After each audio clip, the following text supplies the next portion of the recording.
اچھا، according to your understanding اگر ہم ریلیجس ایکسٹریمزم کی بات کر لیں تو یہ جو ٹی ٹی پی کے ٹیررسٹس ہوتے ہیں ان کی سوچ ایسی کیوں ہوتی ہے کہ ان کو پتہ ہوتا ہے کہ میں جس جگہ پہ جا کے اٹیک کرنے لگا ہوں وہ بھی مسلمان ہی ہے، موسٹ پرابلی اس میں سے 90% لوگ مسلمان ہی ہوں گے، تو وہ ایسا ان کی کیا سوچ ہوتی ہے کہ وہ جا کے وہاں پہ اٹیک کر دیتے ہیں؟ دیکھیے، بڑا ضروری ہے کہ ہم یہ سمجھیں کہ ہم انتہا پسندی کہتے کس کو ہے۔ انتہا پسندی یہ ہے کہ میں کہوں کہ میں ہی ٹھیک ہوں، میری ذات، میرا مذہب، میرا عقیدہ ہی صحیح ہے، یہاں تک بھی ٹھیک ہے۔ لیکن جب میں کہوں گا کہ میرا صرف عقیدہ صحیح ہے باقی سب کا غلط ہے، وہاں اس کو ہم انتہا پسندی کہتے ہیں۔ اور وہ تشدد کی صورت اس وقت اختیار کرتی ہے جس کو ہم وائلنٹ ایکسٹریمزم کہتے ہیں، جب میں یہ فیصلہ کرتا ہوں کہ اگر آپ میرے عقیدے کو نہیں مانو گے، جو میں کہتا ہوں وہی صحیح ہے، تو میں بزور طاقت منواؤں گا، میں بندوق کے ذریعے، بم کے ذریعے، گولی کے ذریعے آپ کو منواؤں گا۔ تو یہ جو تحریک طالبان یا اس طرح کے دہشت گرد ہیں،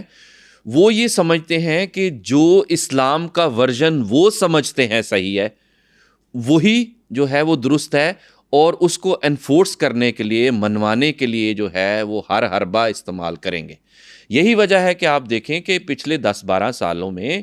مسجدوں کے اندر جو ہے وہ بم دھماکے کیے گئے ہیں، جہاں پر نمازی جو ہے وہ نماز پڑھ رہے تھے، جو سوئسائڈ بمبر تھا وہ بھی اللہ اکبر جو ہے وہ پڑھ کے بم پھوڑ رہا تھا، اور جن کی جانیں جا رہی تھیں وہ بھی جو ہے وہ کلمہ گو مسلمان تھے۔ تو یہ جو یہاں پر ایک مخصوص سوچ ڈیولپ کی گئی ہے انتہا پسندی کی، یہ اس کا نتیجہ ہے۔ اور مجھے یہ کہنے میں کوئی عار نہیں ہے کہ یہ مغرب کی کچھ جو طاقتیں تھیں، عالمی طاقتیں، ان کا ایک منصوبہ تھا، جنہوں نے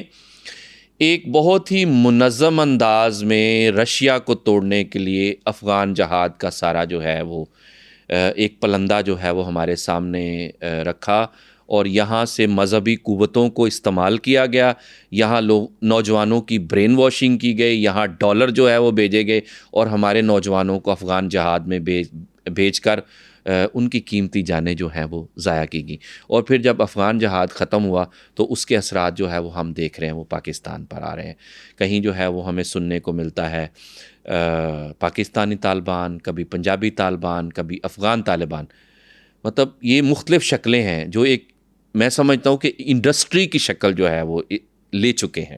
ہر کسی کے مفاد ہے، ان کے پیچھے بھی کوئی ہے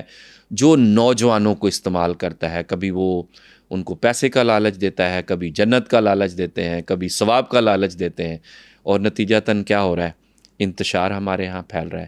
بیرونی دنیا کے اندر ہماری بدنامی ہو رہی ہے، اور ہمارے اپنے لوگ ان کی قیمتی جانیں، چاہے وہ یونیفارم والے ہیں یا بغیر یونیفارم کے ہیں، بلا تمیز ہمارے لوگوں کو قتل کیا گیا یہاں۔